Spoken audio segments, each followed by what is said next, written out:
सबसे पहले इस स्वागत का बहुत बहुत धन्यवाद। आपने सचमुच में मोहब्बत की दुकान खोल दी है।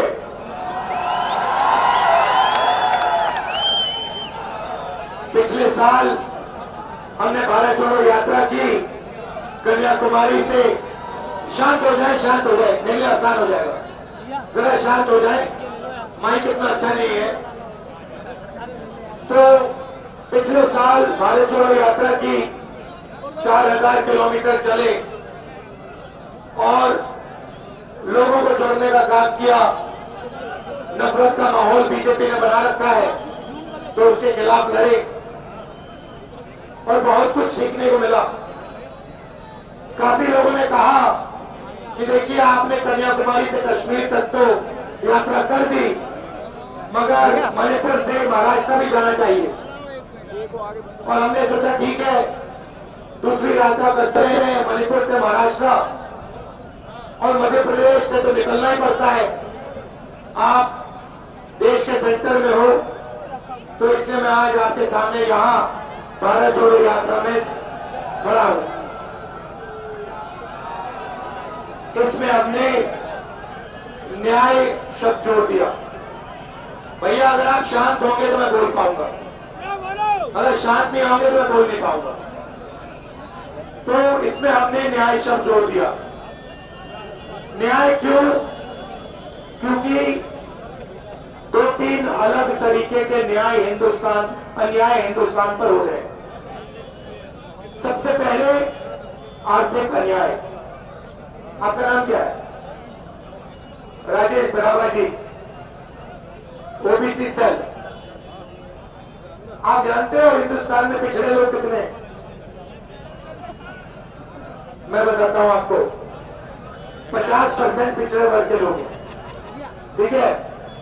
8% आदिवासी है, 15% दलित है।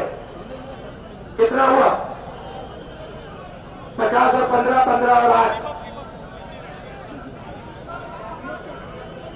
73, 73 हुआ। अब मैं आपसे पूछना चाहता हूं, 73% लोगों में से हिंदुस्तान की बड़ी कंपनियों के मालिक कितने?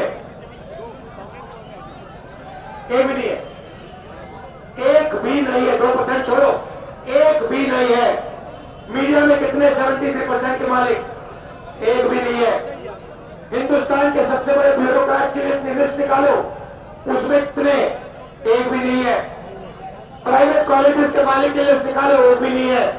यूनिवर्सिटी की लिस्ट निकालो, एक भी नहीं है। प्राइवेट अस्पतालों की लिस्ट निकालो, एक भी नहीं है।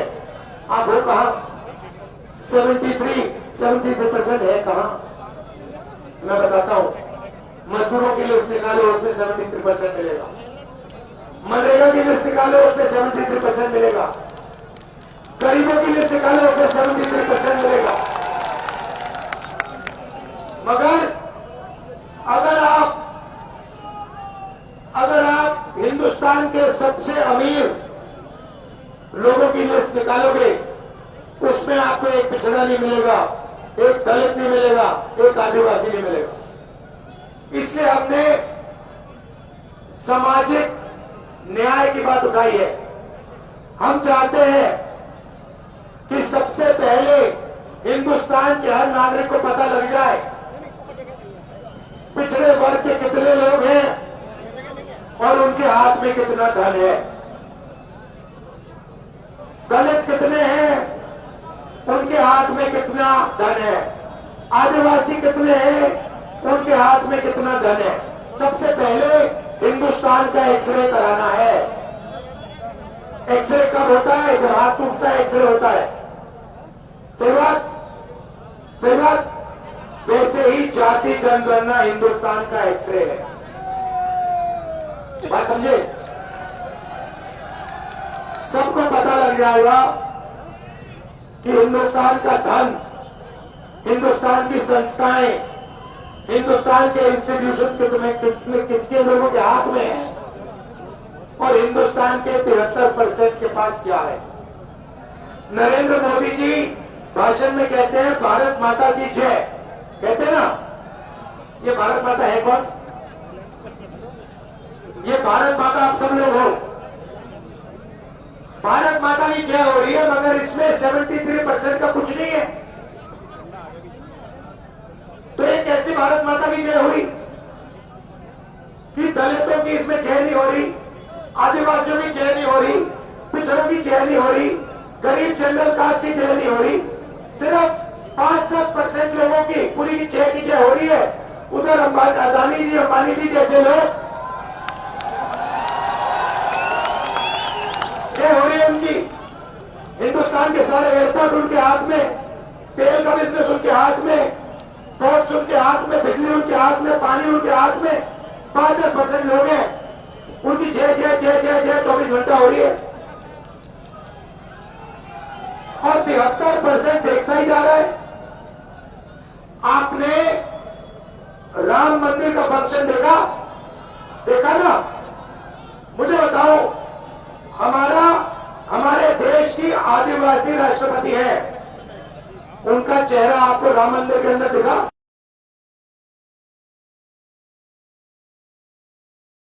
उन्होंने क्या गलती की? राष्ट्रपति है, उनका चेहरा राम मंदिर की इनॉग्रेशन में क्यों नहीं दिखा? आपने राम मंदिर की इनॉग्रेशन में किसी दलित का चेहरा देखा? किसी आदिवासी का देखा? किसी गरीब किसान का देखा? किसी मजदूर का देखा? अदानी का देखा? अंबानी का देखा? बॉलीवुड के सारे एक्टर्स का देखा? क्रिकेटर्स का देखा? तो 73% ने क्या गलती की भाई? ये कैसा राम राज्य है? इसमें 2-3% लोग अरबपति बनते जा रहे हैं। हिंदुस्तान के सबसे अमीर लोग, दुनिया में सबसे अमीर लोग में है, और 73% का यहां कुछ हो ही नहीं रहा है। इसलिए हम आर्थिक न्याय की बात कर रहे हैं।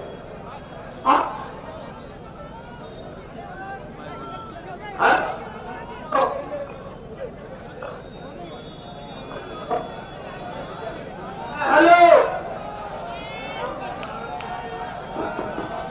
आप देखो, मैं अब आपका सुनिए, हेलो, अब मैं आपका टेस्ट लेना चाहता हूं। टेस्ट लेने को तैयार हो आप लोग? चलो बताओ, नरेंद्र मोदी जी ने हिंदुस्तान के 100 सबसे बड़ा अरबपतियों का, भैया ब्रेक लगा दो, गिरा दोगे। हिंदुस्तान के सबसे बड़े अरबपतियों का कितना कर्जा माफ किया है? नंबर बताओ, नंबर बताओ। फेल हो गए सबके सब। मैं बताता हूं, सुनो, 16 लाख करोड़ रुपया, मतलब मनरेगा का 24 साल का पैसा नरेंद्र मोदी जी ने 100 लोगों का कर्जा माफ करके दिया है।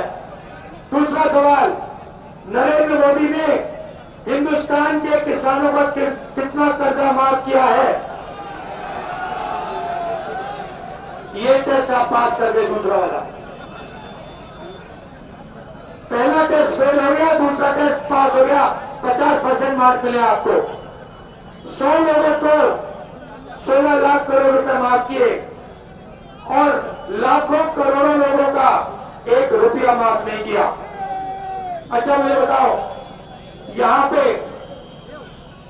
इस भीड़ में अग्निवीर योजना किसको अच्छी है?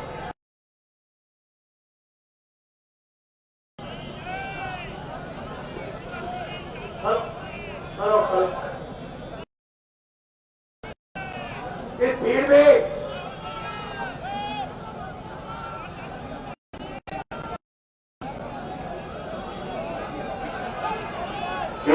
अग्निवीर योजना किसको अच्छी लगती है? कोई एक यहाँ पे युवा है जिसको अग्निवीर योजना अच्छी लगती है? ये योजना पता है किसको अच्छी लगी है? नहीं, अदानी को।